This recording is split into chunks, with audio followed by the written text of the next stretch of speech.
Hi guys, so welcome to our channel of Sciences and Mathematics. Today we are going to have a very interesting topic. Of course, it's a continuation of the concept that we had discussed last time, but today we are going to narrow ourselves to the concept of expressing energy of an electron in terms of EV, that is an electron that is under the potential difference. Of course, we are also going to look at the concept of expressing the wavelength, that is a de Broglie's wavelength, in terms of lambda. Of course, on the wavelength of an electron that is under a potential difference V. This is very important for us because it will assist us in calculating some of the properties of electron, that is the kinetic energy and other aspects. So for that case, we are going to employ different concepts. We are going to borrow from other topics, and also we are going to see on our this expression of energy and the wavelength in terms of EV can be able to be applied in our day-to-day life by looking maybe at a few examples and also trying to figure out on how we are going to develop the skill of problem solving going forward. So for today, thank you and welcome. So to begin with, I've listed a section of what we shall cover for today, and also I have a feeling that these ones are very important. Of course, it's concerning some of the concepts which are being applied in this particular topic that we have put on discussion. And also there are some specific terms which you are going to borrow from some of the topics which are of essential, of course, in this particular discussion. And then we are going to see on how to use different units. Of course, we are going to learn this one in basic mathematics, of course, which is applicable in chemistry and physics, and particularly mathematics.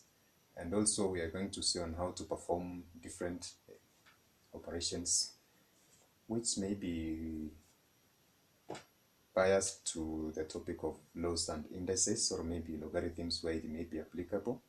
And we're going also to solve a few examples from this particular topic. So in an essence, it's going to just have a look at how we can find the energy of an electron that is under potential difference V, and also on how to express the wavelength.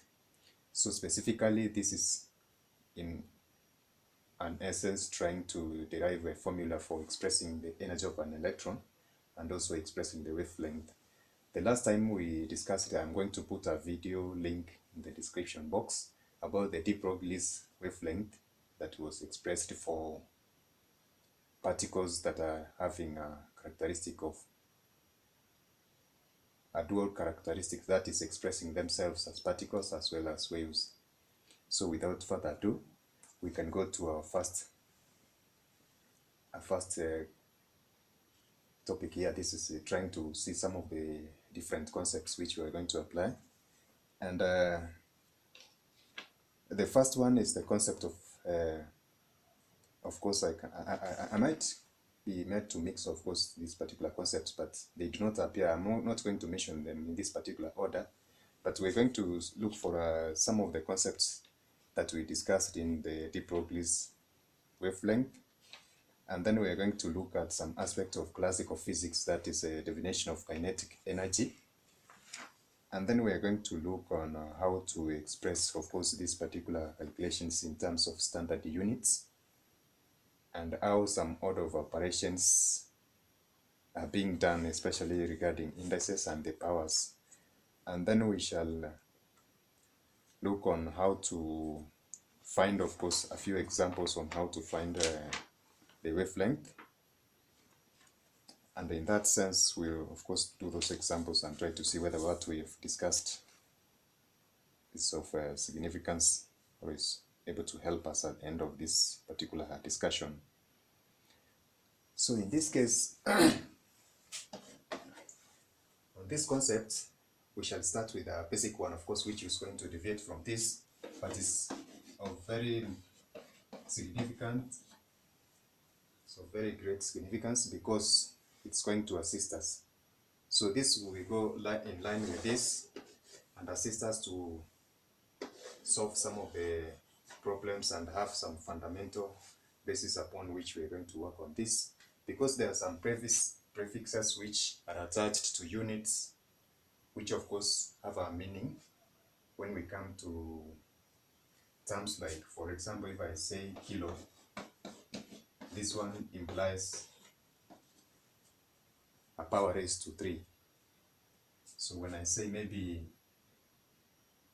this is a kilo, a tera, nano, these are some of the prefixes that we're going to use in measurements or in some units, which of course carries some significance with them. So that is why maybe I'm trying to put this one and this one together. So we have to know what measurement, a clue of measurement, what it is, in order for us to proceed. Now, this term measurement, of course, refers to comparing in size or magnitude with a standard, the similar standard quantity unit. Of course, this one refers to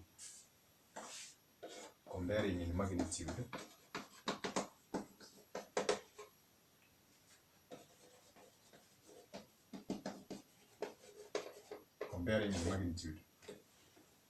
So for a quick recap,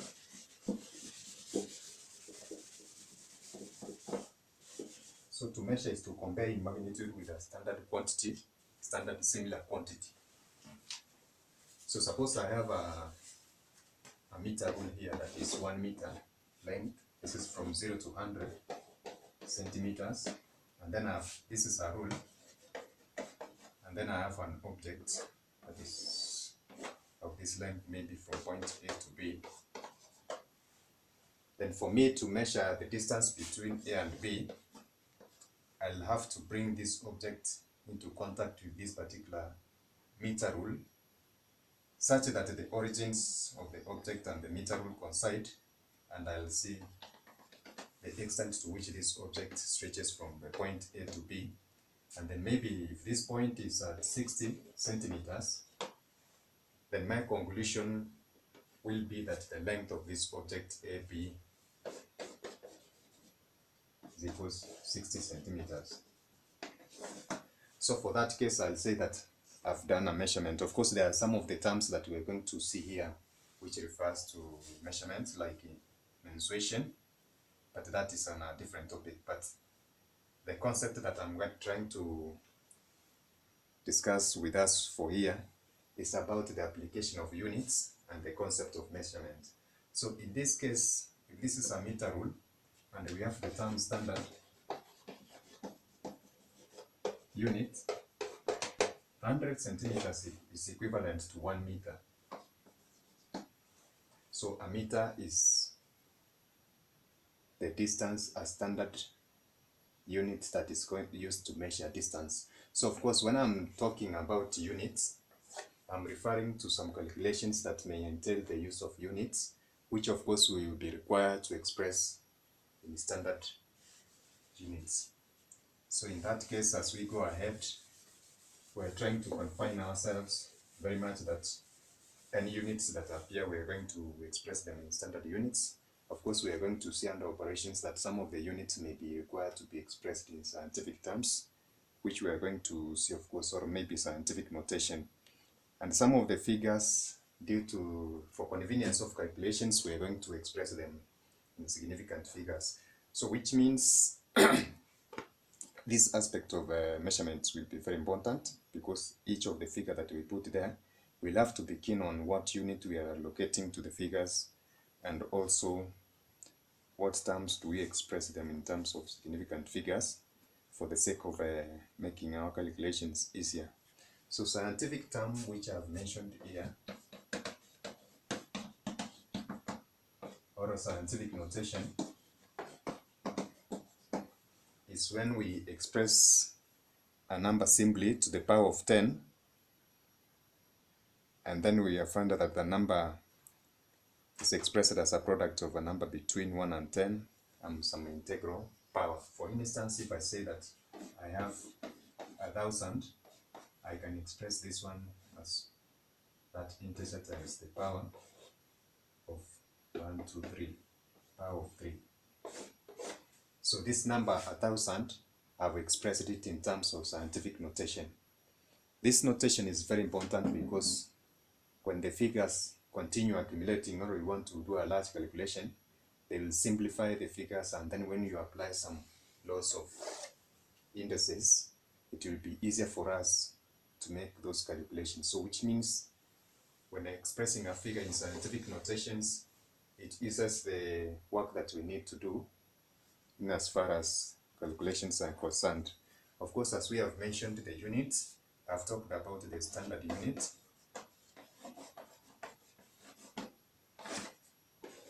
The standard unit which I mentioned as a meter, which is used to compare, which is used to compare with other objects in order for us to come up with a measurement. So international system of units, of course, the standard unit, there is a procedure that is used to express this particular unit, which is known as the SI system or international system. This is an abbreviation for the French abbreviation for an international system of units, which is a modern version of the metric system, Of course, this stands for International System of Units.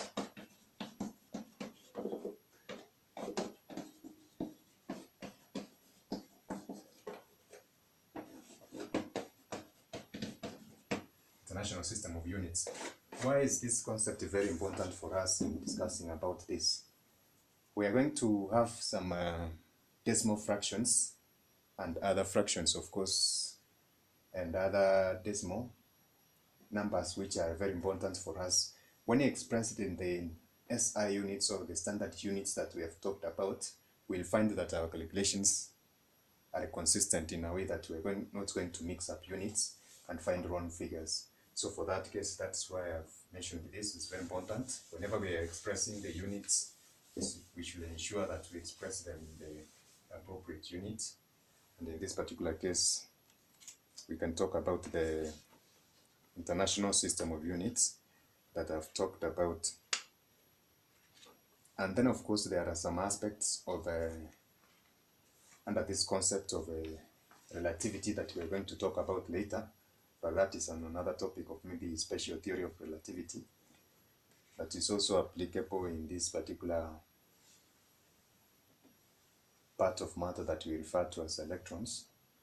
Of course, because of their size. We said that the behavior of small and fast particles deviates from the behavior of particles which are experienced in classical physics. So in that aspect, they will have a concept of special relativity, of course, which is we're going to discuss later. So, and then we have talked about energy. So the concept of energy, we have talked about energy, about the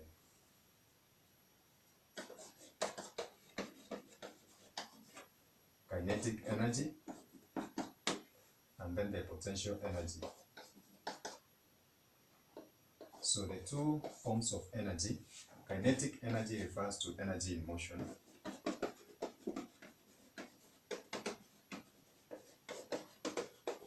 while potential energy simply refers to energy at rest.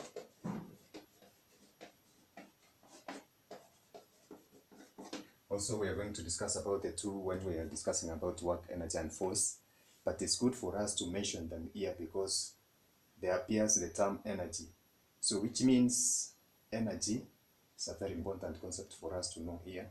So as we move ahead, we shall be seeing that there are different terms which are being used for this particular kind of energy. And the units that I've mentioned that are going to be used in expressing this particular type of energy. And we shall also do some of the examples to find out what this energy refers to.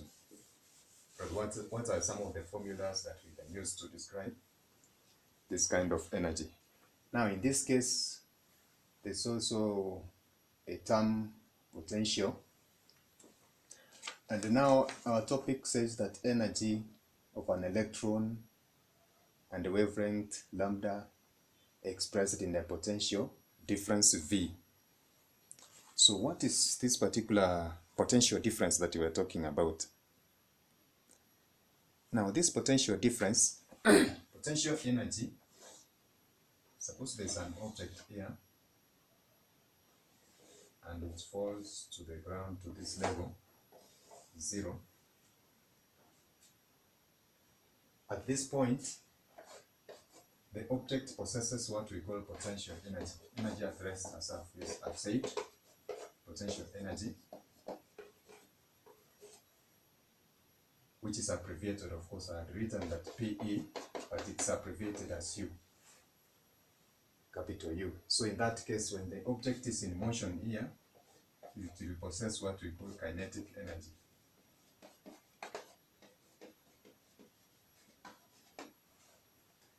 So the total kinetic energy is actually the difference between the energy of the object at point B and A. So this difference in energy between these 2 points is what we refer to as kinetic energy. So the potential energy that we are talking about is energy at this point.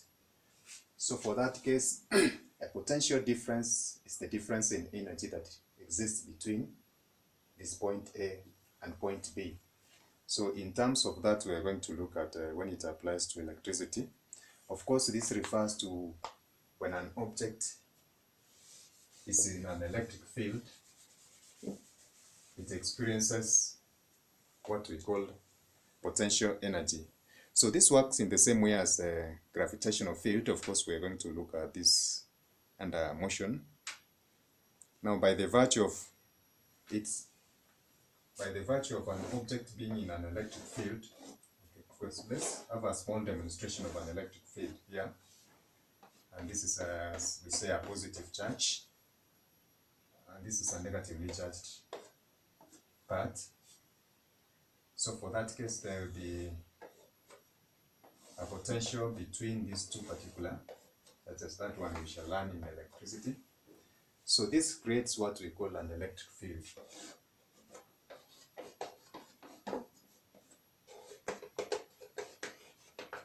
This area between the two charges that are facing or experiencing the forces of attraction, because they are unlike charges, is what we call an electric field, the area in between here. Suppose there is a charge that is in between here. Of course, charge can be expressed as Q, be a negative charge. That is, okay, let me put it here for the sake of demonstration. So suppose there is a negative charge that is in this particular region, in the electric field. According to the laws of attraction, obviously, it will experience an attraction towards this point. So in that case, it will be forced to move towards that point due to the forces of attraction. And then moving in that electrical field, we can say that it's moving in a potential difference, V, because there is a potential difference between, so long as they are unlike charges, there are forces of attraction towards that side, they will move against the potential difference, V. So this is similar to the forces of gravity that we talked about, or it's just analogous to the forces of gravity that we talked about, whereby an object at a specific height is attracted towards the surface of the earth by gravitational force. So that by the virtue of its position in the electric field, a charge will have an electric potential that we have denoted. And if it is free to move, the force due to electric field will cause it to accelerate. So its potential energy, remember when the charge is at rest here, we defined potential energy as energy at rest. If it's at rest here and it faces an attraction, then it will be forced to move and start gaining. So at this point it has got potential energy, and then if it is forced to move, it will be forced to move in this direction and gain kinetic energy abbreviated as T. So K E implies T, and potential energy implies U. So it will be experiencing a motion, and the potential energy will be converted to kinetic energy. So in an essence, that is what is referred to as, suppose an electron is in an electric field like this, and it experiences an attraction due to the potential difference, then how do we express its energy and wavelength? So I hope by trying to look at the interplay between this particular concept, we are getting at some point.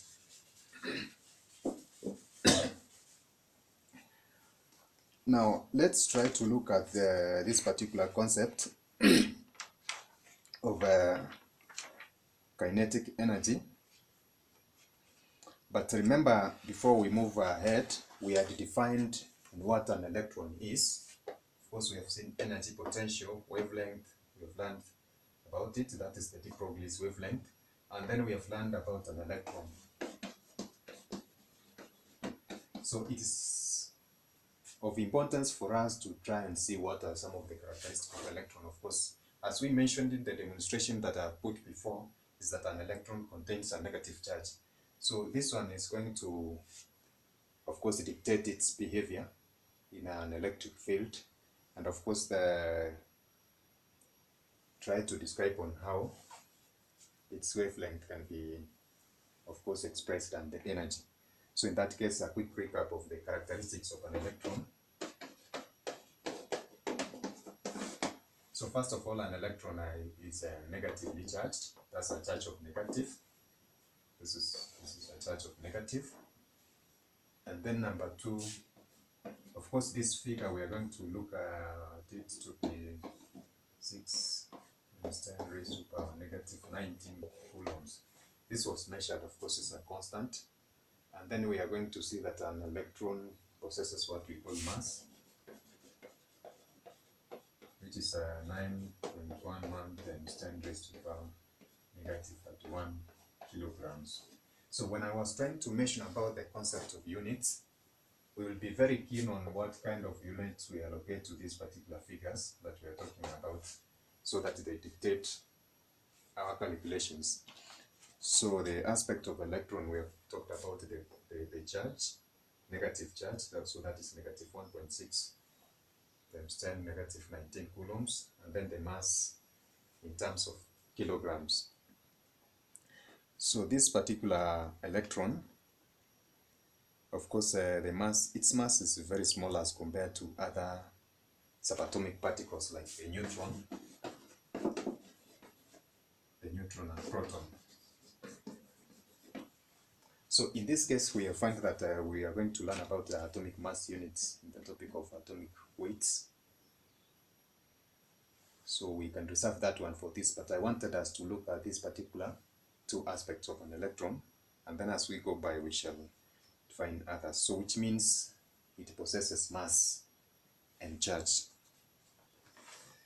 So at that point, we will try to look at how to express this particular kind of kinetic energy from the classical point of view. So let's have a quick recap of how to express the kinetic energy of an object. Of course, an electron, as we are defining it for now, is a particle which contains mass. So suppose it is in motion, how can we express its kinetic energy?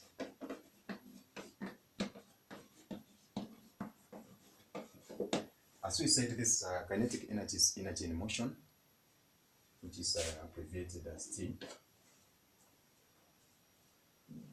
Or maybe to make it simpler, of course, as we going towards that consistency, towards that letter T, kinetic energy is expressed in form of T. So the formula for kinetic energy is given as a half mv squared. So it is the half of the product of mass times the velocity squared.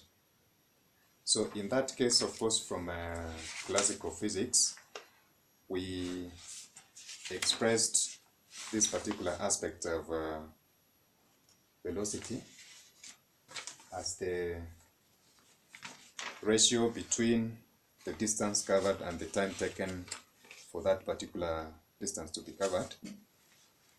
And it's going to be applicable in this sense that when an object is under kinetic energy, we take into consideration its mass, velocity. Now, how do we come about this particular concept of half equals mv squared? Now, suppose we assume that there is an object that is moving from these 2 points, or maybe a stone is thrown in this particular trajectory, or from point, it moves along this line, of course, simply saying moving along this line, or a force is applied to move an object from point A to B in this direction. Okay, let's say that is the force applied on an object that is moving along that direction. Then it will experience a force in that direction. Of course, we are going to learn in vectors on how to express these particular forces. We have a resultant force and a net force. It will be a vector description of this.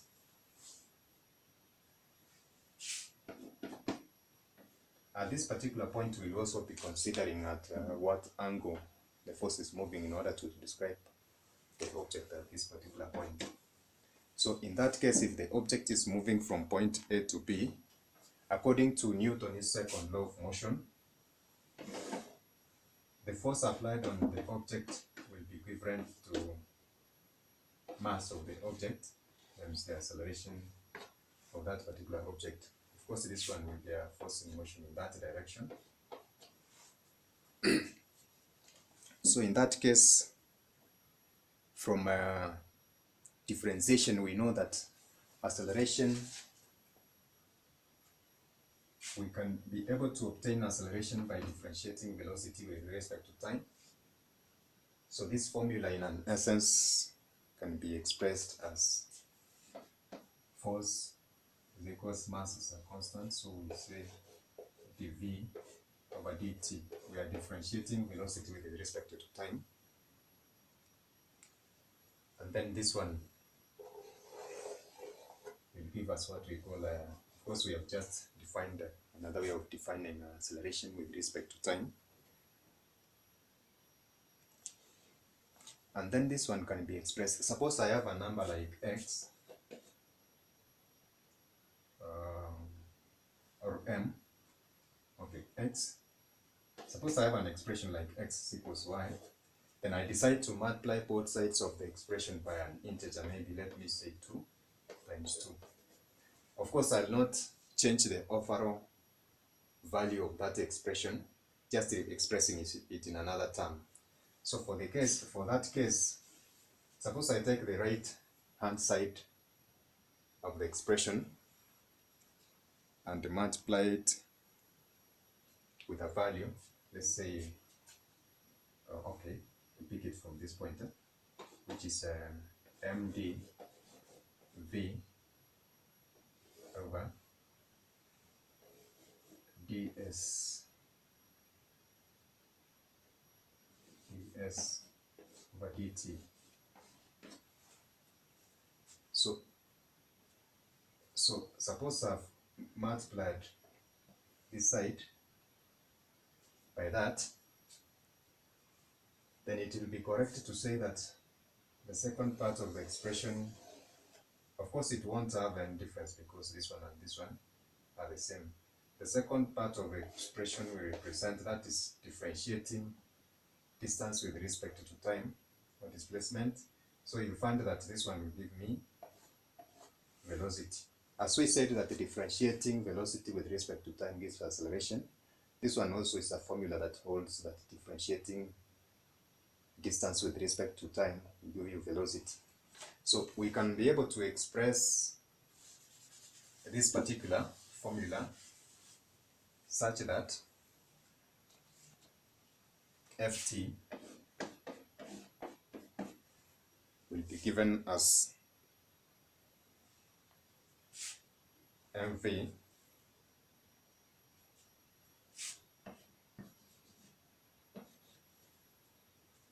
dv divided by ds. And in this case,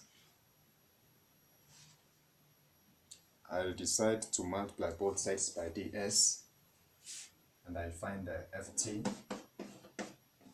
ds is equals mv dv.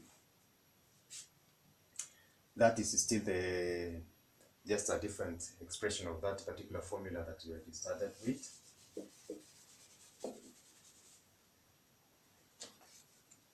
Then to find the distance between A and B of the figure that we had drawn before, I'll differentiate this with respect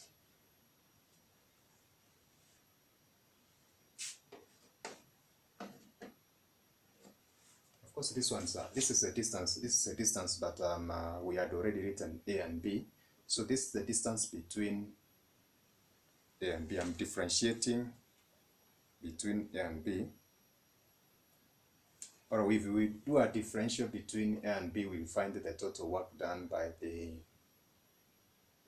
moving that particular object from point A to B. So that one will give us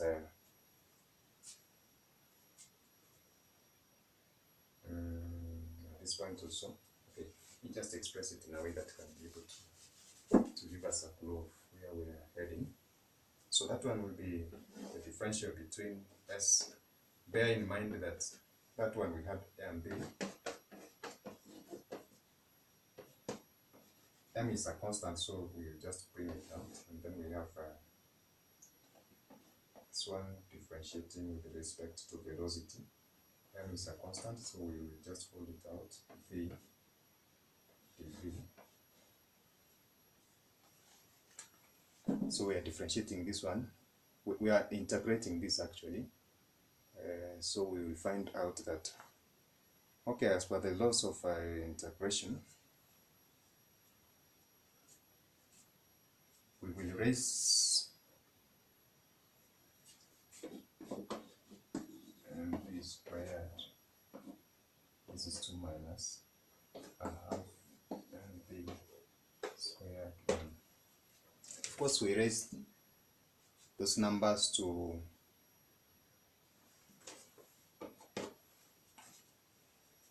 the power of, we raise the numbers by the power of, by adding the powers, that's of course the exponents by 1, and then we divide by that figure. That is why it is coming to this point. Of course, I've just made a summary, but we shall look at this when we will be dealing with integral calculus.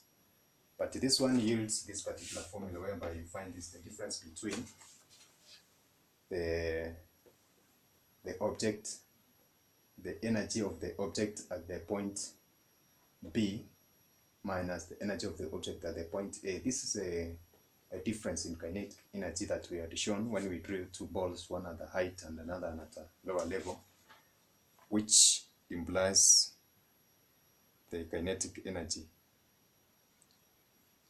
So of course this one gives a statement for the work energy theorem that we're going to look at. Why is it important for us to discuss this? So you'll find that overall kinetic energy will be expressed as a half mv squared. This is from classical physics. Of course, we have drawn an object here. So in this case, we are going to treat this particular electron in a potential difference V as a classical object. But later we are going to see some of the modifications that we have to do in order to compensate for the quantum aspects of this particular electron. So in as far as the kinetic energy is concerned, of course that was a very short summary of it, but we shall discuss in details about it. Of course, the units for kinetic energy is Newton meters. The units, we talked about the units here, so it's of importance for us to handle that. The units for kinetic energy, remember this is half mv squared. That is the formula for kinetic energy. So in that case, we can just find the units by finding out the standard units for each of the specific terms that has been used there. So basically for mass it will be kilograms, and for velocity meters per second squared. So if we do a rearrangement of that particular formula and we take the mass out, one mass out, of course we do this, just literally speaking, that is one mass out, so m over s squared, and then we take m out. The first part of the equation, now we can express this one. Remember when we talked about distributive law, we can say that this one is k m over s squared, kilograms meters per second squared times m is equivalent to this one. But from that we can see that the part of this particular expression, which is in of course, which I've put in brackets, represent what we call newtons. This is a newton. Expressing this unit in this kilograms meters per second square is a newton. So which simplifies the equation into newton meters. So this one will be the units for kinetic energy, which is equivalent to joule.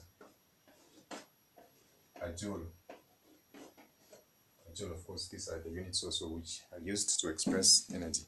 But later on we are going to see that this energy can be expressed in terms of electron volts, which is abbreviated as EV. So that one, we can put that one in mind. So the relationship between kinetic energy and the electron volt, just as we have shown about the relationship down there between Newton meters and joules. So we can find that electron volts can be expressed as kinetic energy.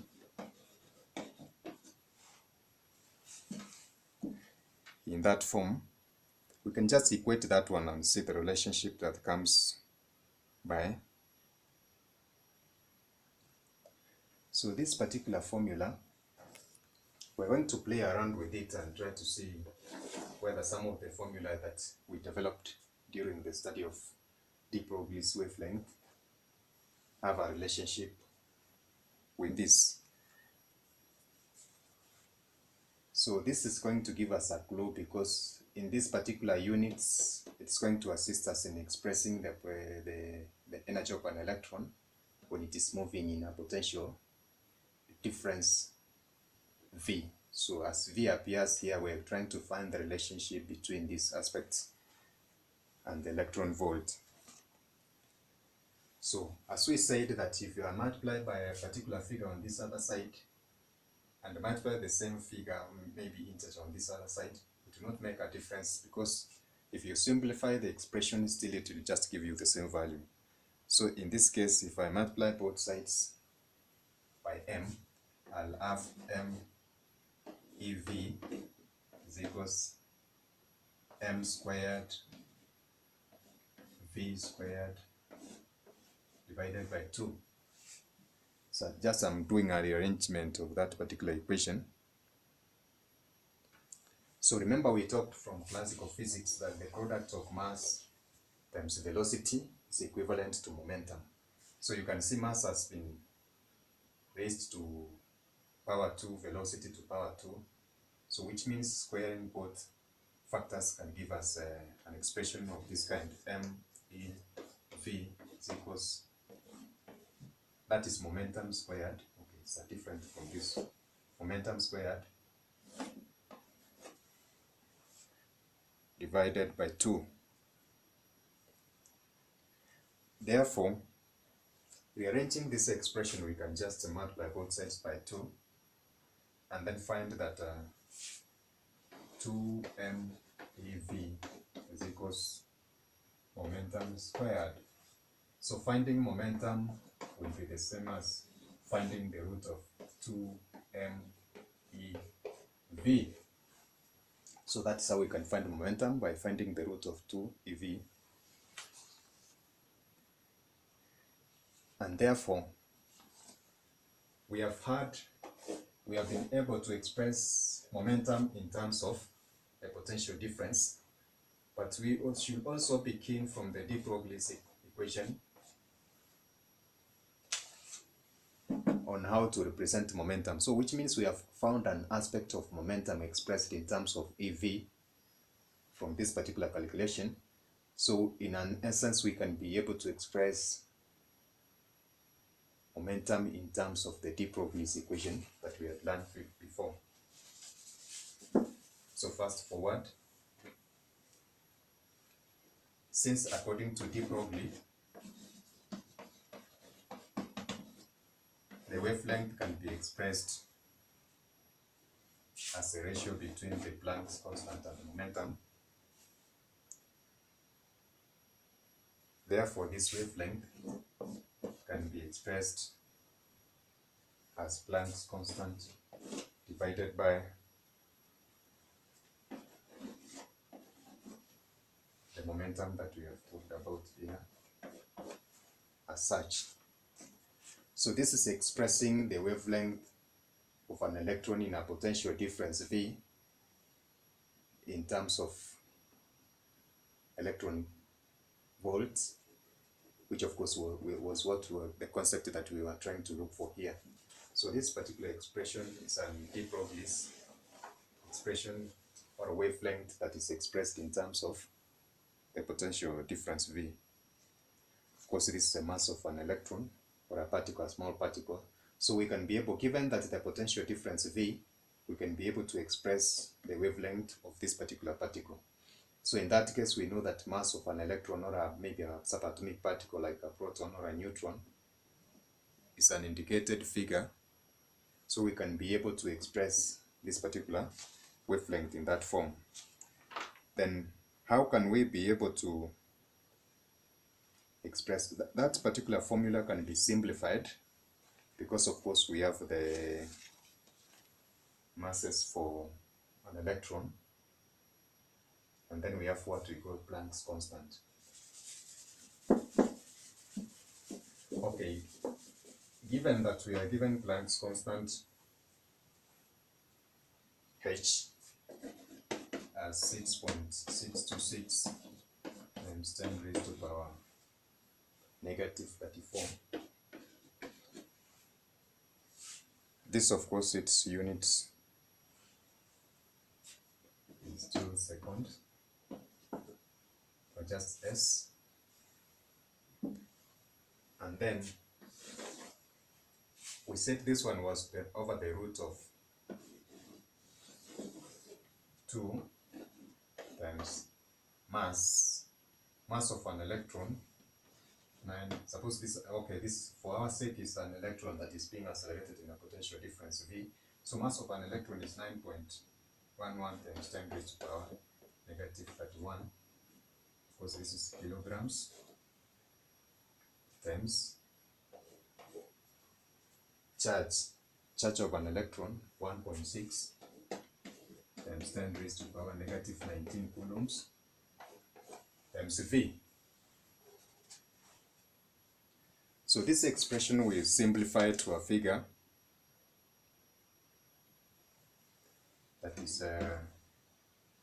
lambda is equals 1227 divided by the root of V. There's this unknown V here, which is a potential difference, divided by the root of V. Of course, these units will be expressed times 10 raised to the power negative 10 meters. This is a wavelength, so it will be measured in meters.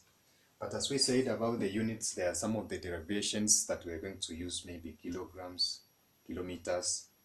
So the units of the range of 10 raised to the power 9 gives us what we call angstroms. So this one in actual sense will be expressed in terms of angstroms. So we can say that it's given by that particular abbreviation. So we can say that the wavelength, the de Broglie's wavelength for an electron being accelerated in a potential difference can be given as well as in that particular format. That is 12.7 divided by the root of V angstroms. So this is the way of also an alternative way of expressing in the simplest form, an electron, the wavelength of an electron being accelerated in a potential difference V. So in that case, we're going to look at maybe a few examples. And in this case,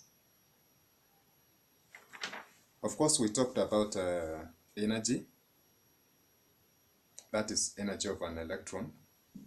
That will definitely be kinetic energy. The formula that we had mentioned earlier and said that EV is equals a half mv squared. Of course, this is kinetic energy of that particular electron. So in this case, we are going to use the concept, of course, so we're going to see on how this one can be derived. If lambda is given as h over the root of 2m ev, and we have said that this particular part of an expression represents what we call kinetic energy, we can try to play around with this formula or make EV the subject of the formula so that we are able to attain kinetic energy of this particular electron, or express this particular kinetic energy of an electron in terms of EV. So do not forget the one that we have already discussed. So we express it as lambda is equals h over the root of m 2m ev. So implying that if we want to get out the root sign, we square all the parts. Remember the parts that I explained and say that if we multiply an integer, the same integer on both sides of the expression, just be the same as like maybe expressing it in another way, but the value will not change. So this one can be given as lambda squared, it's the same as h squared. We square every part of the expression on both sides, and then we find this equals 2mav. So this is another way of trying to express that. Now making E, of course it is energy now for an electron, which is in simple terms is kinetic energy, making it the subject of that particular formula, then we shall have E is equals h squared divided by lambda squared times 2m. So in that case, in expressing the energy of an electron that is being accelerated in a potential difference V, the formula will be energy of an electron, this one here, is equals h squared, which is a constant, divided by the wavelength of that particular electron, times the mass, twice the mass, we can just pull that integer out and express it in this form. So it will be energy of an electron accelerated in a potential difference V is equals h squared over 2 lambda me.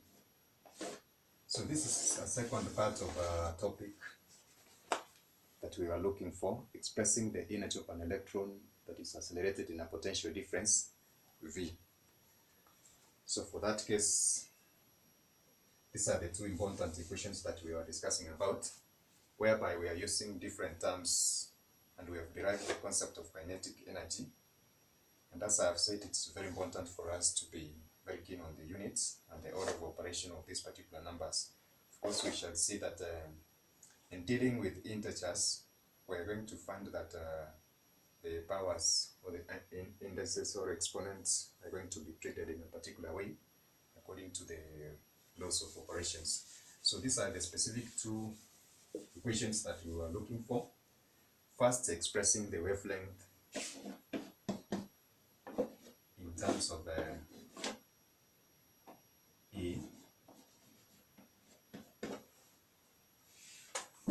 So this is the wavelength of an electron being accelerated in a potential difference V, whereas this is the energy of an electron which is being accelerated in a potential difference V expressed as 2m lambda squared.